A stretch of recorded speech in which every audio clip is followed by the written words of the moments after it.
Good afternoon, this is Bob Iaccino coming to you from the CME Group trading floor in Chicago.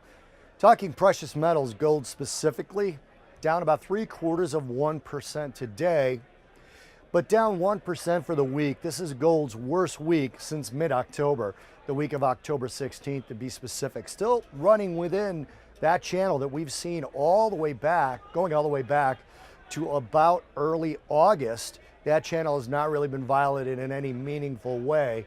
But again, this is going to be the second week in a row down for gold. If we get there, last week was kind of mild. It was almost unchanged, but still was a down week. This week so far, down around 1% today on the lows at 1273.10 and rallying a little bit from there in toward the end of the close.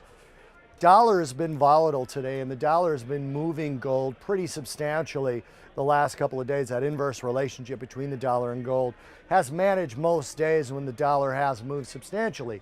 Today we opened higher, then reversed lower, but gold didn't.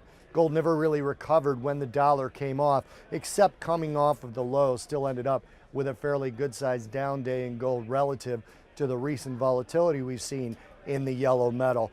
Biggest thing that happened with gold today really though wasn't the dollar, although it was affected somewhat, the dollar was affected somewhat by this as well, was the tax plan looks like it's going to pass. The Senate tax plan got the support of John McCain, and the Dow rose over 300 points once that announcement came out that Senator John McCain would vote for the tax plan. He was one of the people on the outside looking in, saying he wasn't really sure if he was going to go for this tax plan or not. There were about 8 senators that weren't really sure if they would vote for it. But with John McCain falling in line, that eases the pressure off of the rest of them. And it looks like, at least the way it sits right now, we've not gone to a vote yet, looks like that tax plan will go through. And that, of course, is hitting gold a little bit, as it will.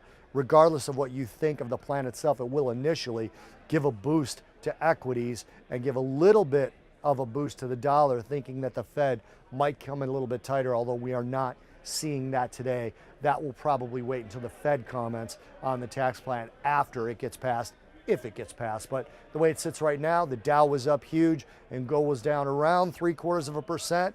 So far, down 1% for the week. This is Bob Iaccino talking gold futures from the CME Group trading floor in Chicago.